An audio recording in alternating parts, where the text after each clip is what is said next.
مسلمین نے بار بار اپنے جلسوں کے ذریعے خطاب کر مجلس اتحاد المسلمین کا پیغام آپ کے درمیان میں سنایا۔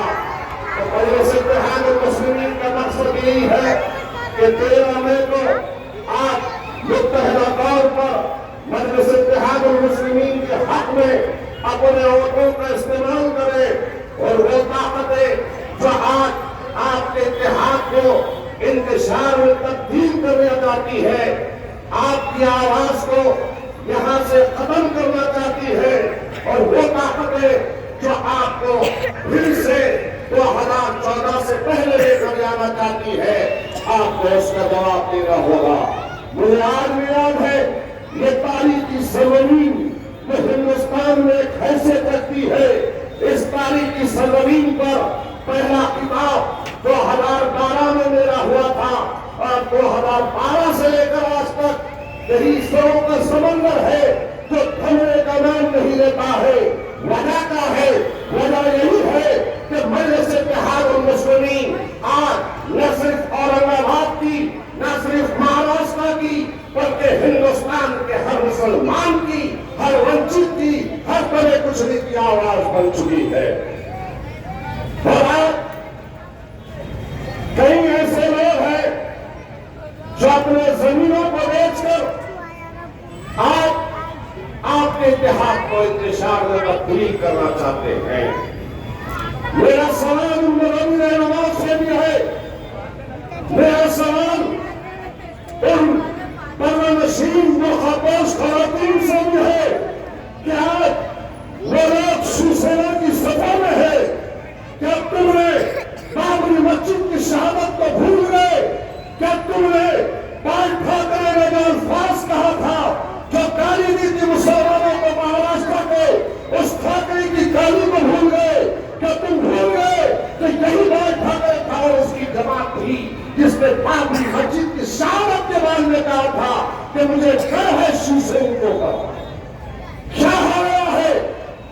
کیا گھرے کی صفوں میں وہ لوگ نظر آتے ہیں جن کے چہرے پہ داڑھی ہے، جن کے سروں پہ ٹوپی ہے؟ خدایا آج بھی وقت ہے، آج بھی وقت ہے۔ ارے آج تھوڑی سی دنیا کو کمانے کے لیے، چند روزہ خوشی کو حاصل کرنے کے لیے، آج چند پیسوں کی خاطر اپنے زمینوں کا سودا کر کے آج خیروں کی صفوں میں کھڑے ہو رہے ہو، لیکن کل اللہ کے سامنے کا جواب دو گے۔ بڑی مشکل سے وقت آتا ہے میرے بھائی، یاد رکھو، قیادت ایسے ہی نہیں پنپتی ہے، جماعتیں ایسے ہی نہیں پنپتی ہے، انقلاب ایسے ہی نہیں آتے ہیں۔ اس کے لیے بڑی کاوشیں تھی، اس کے لیے بڑی جدوجہد ہوئی، اس کے لیے بڑی کوششیں تھی، اور 2014 اور 2019 کے اندر جو انقلاب آیا تھا، لوگوں نے روزہ رکھ کر دعائیں کی، ماں نے گھروں میں بیٹھ کر دعائیں کی، ان کے آنسوؤں کی لاج رکھ دو۔ یاد رکھو مسلمانوں، یہ الیکشن کو اپنے اب تک اورنگ آباد تک محدود نہ کرو، بلکہ اس اورنگ آباد کے الیکشن کو پورا ہندوستان دیکھ رہا۔ کیا سمجھ رہے ہو آپ لوگ کہ یہ الیکشن، یہ پارلیمانی انتخابات، یہ صرف آپ کے الیکشن یا اورنگ آباد کے حد تک محدود ہے؟ نہیں پیارے مسلمانوں، یہ الیکشن پر ہر ایک کی نظر ہے، اور ہندوستان کی نظر ہے۔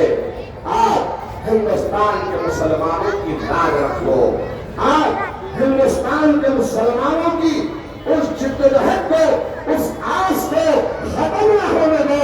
اورنگ آباد کے بڑے غریب مسلمانوں، یاد رکھو، قیادتیں بڑی مشکل سے بنتی ہے، آواز بڑی مشکل سے بنتی ہے۔ 30 سال کے بعد یہاں پر ایک انقلاب برپا ہوا، اس انقلاب کو ختم ہونے نہ دو۔ آج بہت ساری باتیں ہو رہی ہے، ارے غلطیاں ہوتی ہیں، شکایتیں ہوتی ہیں، اپنوں سے ہوتی ہے، لیکن اس کا یہ مطلب نہیں ہے کہ ہماری صف سے نکل کر اغیار کی صف میں جا کر دشمنوں کی طاقت بنو، مرو دشمنوں کی طاقت، آؤ میں ان سب کو جو اختلاف ہے وہ ان تمام کی شکایتوں کو سننے کے لیے تیار ہو، آؤ آج ہم سب کو گلے لگانے کے لیے تیار ہے، لیکن دشمن کو کامیاب نہ ہونے دو۔ وہ لوگ جو اذان پر پابندی کی بات کیا کرتے تھے، یہ بچوں کو خاموش کرتے ہیں، وہ لوگ جو اذان پر پابندی کی بات کیا کرتے تھے، وہ لوگ جو خبرستان میں مسلمان یا پاکستان کہتے تھے، آج ان کی صفوں میں ہے۔ ارے غور کرو اس بات کو کہ آج 48 نشستیں ہیں مہاراشٹر کی، اور بڑی بڑی میٹنگیں، چند مذہب کے ٹھیکیدار، مذہبی رہنما میٹنگیں لے کر یہ کہہ رہے ہیں کہ الائنس کو سپورٹ کرو، لیکن کبھی ان ٹھیکیداروں کو، ان مذہبی رہنماؤں کے توفیق نہیں ہوئی ہے کہ کوئی راشٹروادی سے یا شیو سینا سے یا کانگریس سے مسلمان کو ٹکٹ دیا جاتا۔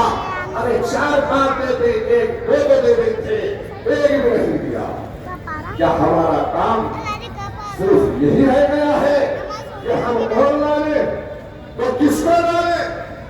ایک طرف تو بی جے پی ہے جو فرقہ پرستی میں کتنی تکبر میں چور چور ہے کہ ہر محاذ پر صرف مسلمانوں کو نشانہ بنا رہی ہے، اور پھر اس ملک کے پرائم منسٹر کو تو کیا کہنا کہ نریندر مودی نے اپنے بیان میں کیا کچھ نہیں کہا۔